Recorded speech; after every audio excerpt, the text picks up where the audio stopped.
how can you do so many different things? Why don't you stick to the knitting? The kind of traditional advice would be to stay focused and keep the business simple. And the way I think about this is we actually do stick to one thing. It's just not described. It's not the business itself. We do web services, which is big enterprises buying compute services from us, and we have our retail business, and we have Amazon Studios, which is making original content, Amazon Go, the things you listed. So, but the cultural thread that runs through all of these things is the same. We only have a few principles at Amazon, kind of core values that we go back to over and over again. And if you looked at each of the things that we do, you would see those run straight through everything. So the first one, and by far the most important one, is customer obsession. And we talk about it as customer obsession as opposed to competitor obsession. And I have seen over and over again companies talk about that they're customer focused, but really when I pay close attention to them, I believe they are competitor focused. And that's just a completely different mentality. By the way, competitor focus can work, but I don't think it works in the long run as well as customer focused. For one thing, once you're the leader, if your whole culture is competitor obsessed, it's kind of hard to stay energized and motivated if you're out in front. Whereas customers are always unsatisfied. They're always discontent. They always want more. And so no matter how far you get out there in front of your competitors, you're still behind your customers. So they're always pulling you along. So customer obsession is a deep principle that underlies everything we do. Another one is eagerness to invent. So we love to pioneer. And when we have done, by the way, whenever we have tried to do something in a kind of Me Too fashion, we have failed at it. We need to have something that is differentiated, unique, something that customers are going to like, that we're kind of leading with. So that's another element that works for us. And then another one is long-term thinking. We are willing to take some time and be patient with our business initiatives, and that runs through everything. So a lot of our competitors might have 2 to 3 year kind of time frames, and we might have more of a 5 to 7 year sort of time frame. You've mentioned that you're trying to fend off day 2. Yeah. And you've said that day 2 is stasis, followed by irrelevance, followed by excruciatingly painful decline, followed by death. That is why it is always day 1. Yeah. Yeah. How's that work? Well, so day 1, this is a phrase that we use at Amazon all the time. I've been using it in my first annual shareholder letter from 20 years ago. And we say it's always day 1. And it needs to be day 1 for the reason that you just mentioned. And so the real question for me is, how do you go about maintaining a day 1 culture? It's great to have the scale of Amazon. We have financial resources, we have lots of brilliant people, we can accomplish great things, we have global scope, we have operations all over the world. But the downside of that is that you can lose your nimbleness, you can lose your entrepreneurial spirit, you can lose that kind of heart that small companies often have. And so if you could have the best of both worlds, if you can have that entrepreneurial spirit and heart, while at the same time having all the advantages that come with scale and scope, think of the things that you could do. And so the question is, how do you achieve that? The scale is good because it makes you robust. A big boxer can take a punch to the head. The question is, you also want to dodge those punches. So you'd like to be nimble. You want to be big and nimble. And I find that there are a lot of things that are protective of the day 1 mentality. I already spent some time on one of them, which is customer obsession. I think that's the most important thing. If you can, and it gets harder as you get bigger. When you're a little tiny company, say you're a 10-person startup company, every single person in the company is focused on the customer. When you get to be a bigger company, you've got you've got middle managers, and you've got all these layers, and those people aren't on the front lines. They're not interacting with customers every day. They're insulated from customers. And they start to manage not the customer happiness directly, but they start to manage through proxies like metrics and processes, and some of those things can become bureaucratic. So it's very challenging. But one of the things that happens is that decision-making velocity slows down. And I think one of the reasons that happens is that people, all, say, junior executives inside the big company, start to model all decisions as if they are heavyweight, irreversible, highly consequential decisions. And so even two-way doors, you make a decision, it's the wrong decision, you can just back through the door and try again.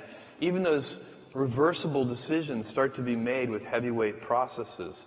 And so you can teach people that these pitfalls and traps, and then teach them to avoid those traps. And that's what we're trying to do at Amazon, so that we can maintain our inventiveness and our heart and our kind of small company spirit, even as we have the scale and scope of a larger company. And what I find is very interesting, because we have tons of metrics. We have, weekly business reviews with these metric decks, and we know so many things about customers and their whether we're delivering on time, whether the packages have too much air in them and wasteful of packaging and so on. We have so many metrics that we monitor, and the thing I have noticed is that when the anecdotes and the data disagree, the anecdotes are usually right.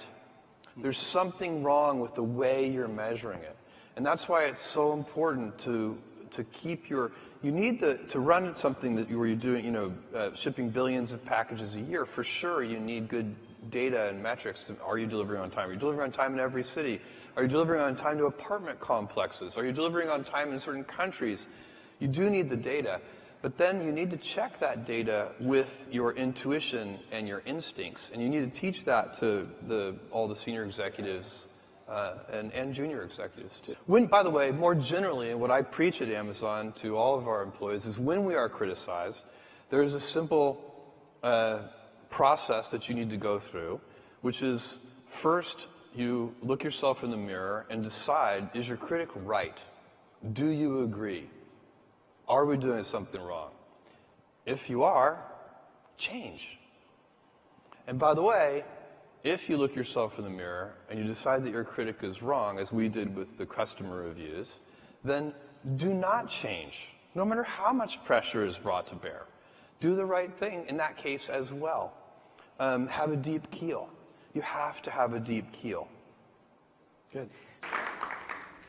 So a little while back, Amazon was criticized for having a harsh work culture. And I'm just wondering if, and you guys came out and defended yourselves and explained it. I have kind of a two-part question. One is whether you considered it fair at all or not, whether it made you rethink anything about your work culture. Yeah, no, it's a very good question. The company. And the second question is a little bit of a setup I need to tell all of you, because I know you have an employee program that you wanted to talk about. Yeah, I want to... But do the first one first. So, it really has not. I'm very proud of the culture that we have at Amazon. And, I think of it as a gold standard culture for innovation and pioneering work. And the people, I work with these people who, they're missionaries for what they do. They are, if you're giving great customer experience, the only way to do that is with happy people. You can't do it with a set of miserable people, watching the clock all day. So does that include work-life balance and all those things? Yes, but I teach 3 leadership classes a year at Amazon. I'm a part of it. They're bigger classes, but I come in and teach a session.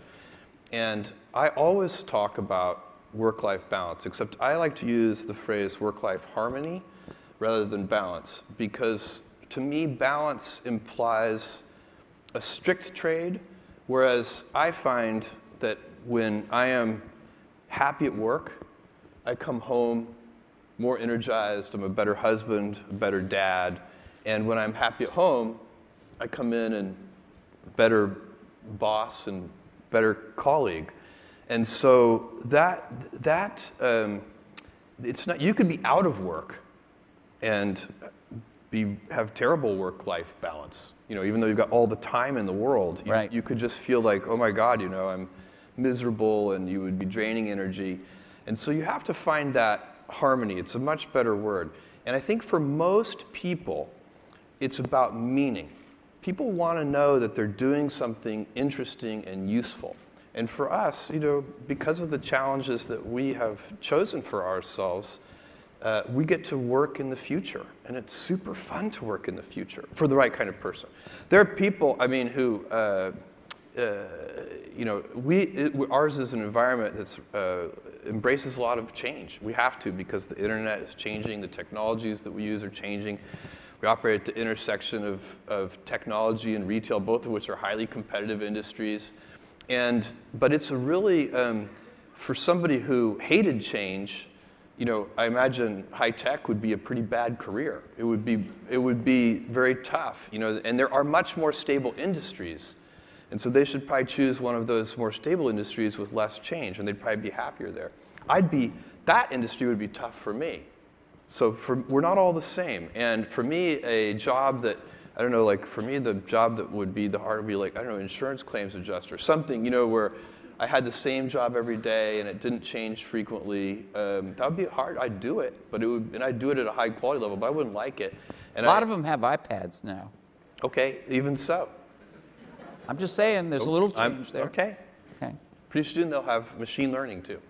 What has been, in a sense, the most surprising thing about this experience for you? Apart from Time Magazine, which had to be one of the biggest surprises, being Man of the Year, but the whole experience that you have gone through in just 5 years. July 16th, you celebrate the 5th anniversary of Amazon.com. That's right. 5 years. Well, so the thing that's the most surprising is the growth rates and where we are today. We did not anticipate this. And if you look at our business plan, what you see is that our business plan called for us to build a small and profitable company. And of course, what we've done is build a large and unprofitable company. And that has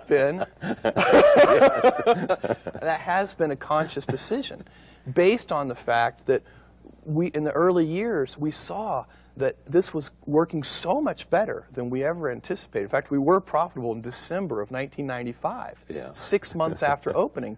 And that was the worst mistake any company could have made. Because when you are growing week over week at such high growth rates, and clearly have a value proposition that customers love, you need to be figuring out how to invest in that.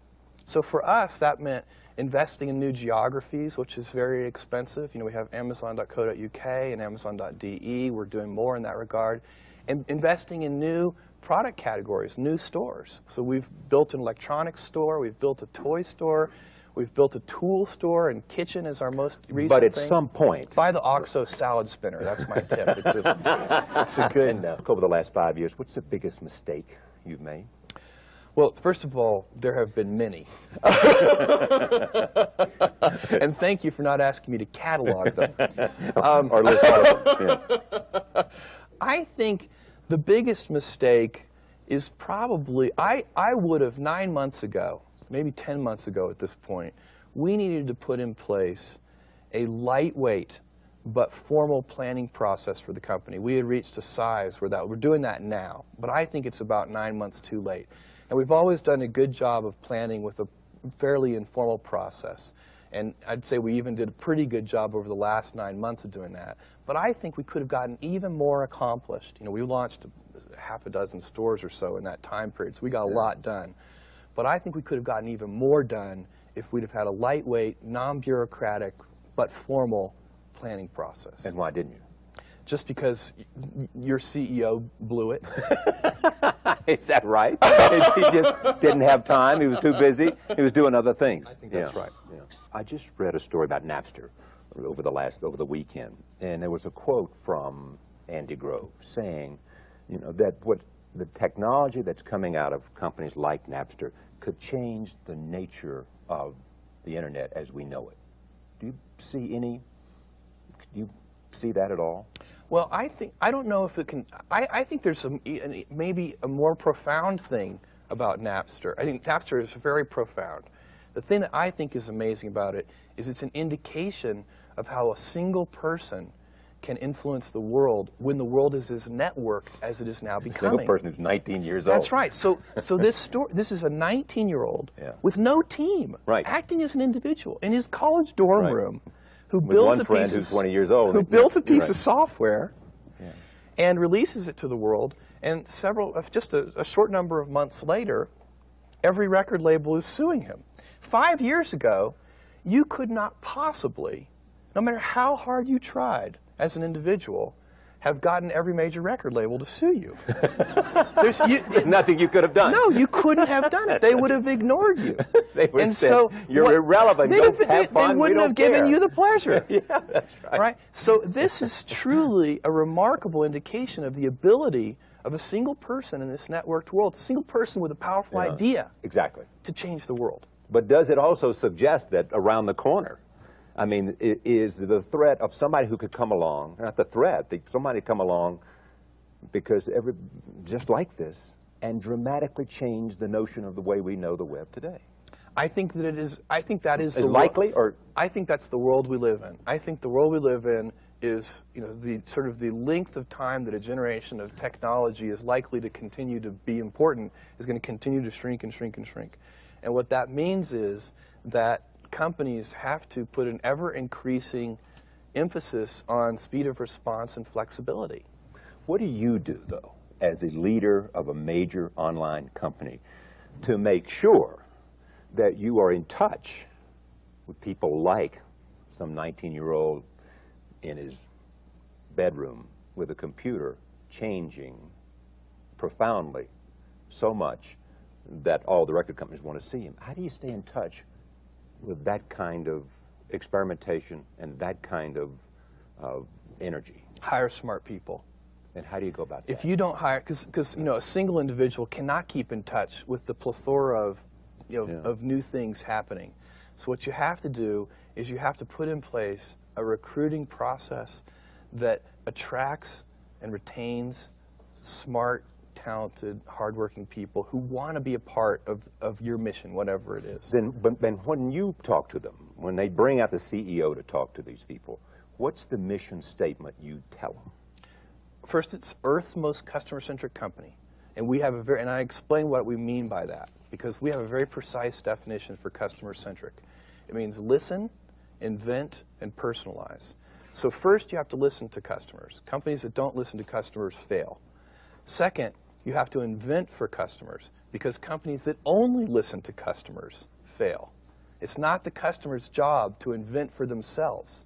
It's our job at Amazon.com to invent things like one-click and other things, like sales rank going from 1 to 18 million.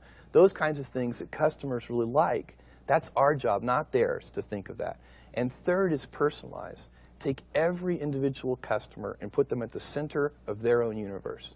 And then, when we talk about Earth's most customer-centric company, we mean that in a very broad way. This is bigger than Amazon.com. What we want to do is sort of uplift the worldwide standards for customer service and customer centricity. So this is sort of like Sony. Sony, sort of born right after World War II, is a company that set out, if you go and look at their early mission statement, it was not to be known for quality. It was to make Japan known for quality, not Sony, Japan. And that's sort of what we want to do. We want to do something bigger than Amazon.com. To make what? Well, define it for me. It would be that that we set a new example for customer service and customer centricity that other companies look at, admire, and want to emulate. And that is a mission that people can get excited about. At what point can the Earth's best customer experience deliverer start raising prices? We're not going to raise prices. So if you're waiting for us to raise prices, give up now. But we are going to lower prices. But so let me jump in on that, because I think that's an important point, not partly because of questions that everybody raises about cash flow and profitability, but because it looks like shopping online is not price sensitive. In other words, all of this reports that I read about people who were forced to raise their prices in order to generate more cash, they're finding that customers are continuing to buy online. So price point sensitivity doesn't seem to be a critical Just factor. because you could raise prices doesn't mean you should. So we have huge economic advantages over physical stores in terms of a centralized distribution model, in terms of not having expensive retail real estate. We have never been one of those companies that lowered prices to unreasonable levels. I know that. So our pricing is sustainable, and as we get more efficient, and as we get more scale, and as we're a buying cooperative not for 20 million customers, but for 40 million customers, we're going to be able to lower prices even further. And that's a good idea. But I'm just asking if, in fact, if in fact you could sell your products at a higher price and customers would be willing to pay a higher price, you wouldn't do it? No. You would generate more cash? Not necessarily. So think about the thing that benefits us most. So there's an equation here. When you lower prices, you also increase the number of customers you have, you increase the level of revenues you have. One of the things that people make a mistake on is they think that you're trying to optimize for percentage margins. You know, they think you're trying, which is not what you're trying to do. You're actually trying to maximize dollar margins. And those, if you try to maximize dollar margins, oftentimes that causes you to want a lower price, not increase price. Another point I would make is that unlike physical world retailing, which is a variable cost business, so if you double your sales, you double your costs. Right. Online retailing is a fixed cost business, much more so. So when you double your sales, you don't come anywhere near to doubling your costs. As a result, one of the intuitions that's wrong about the physical world, we all know in the physical world that whatever place has the best service can't have the lowest prices. Online, I think that's wrong. I think online you can have the best service and the lowest prices if you have enough scale. This is one of, Amazon has 14 leadership principles, and this is the one that often catches people a little by surprise, because one of our leadership principles is that good leaders are right a lot. And it sounds kind of like, well, great, but is there some way that I can practice being right a lot? And you're not going to be right all the time, but I do think with practice, you can be right more often. And I've observed people who are right a lot, and I notice a few things about them. The first is that people who are right a lot, they listen a lot. And people who are right a lot change their mind a lot. And people who are right a lot, they seek to disconfirm their most profoundly held convictions, which is very unnatural for humans. So humans mostly, as we go about life, we're very selective in the evidence that we let seep into us. And we like to observe the evidence that confirms our pre-existing beliefs. And people who are right a lot work very hard to do that unnatural thing of trying to disconfirm their beliefs. And by the way, changing your mind a lot is so important. You should never let anybody trap you with anything you've said in the past, because that is just a, you know, life is complicated, the world is complicated, and sometimes you get new data, and when you get new data, you should change your mind. By the way, sometimes you don't get new data, and you just reanalyze the situation, and you realize it's more complicated than you initially thought it was, and you change your mind. This is something, you know, it's frustrating to watch, and I will not get into politics here tonight, but it's frustrating to watch politicians because they're almost not allowed to change their mind. As soon as they change their mind, they get accused of being flip-floppers. When reality is, anybody who doesn't change their mind a lot is dramatically underestimating the complexity of the world that we live in.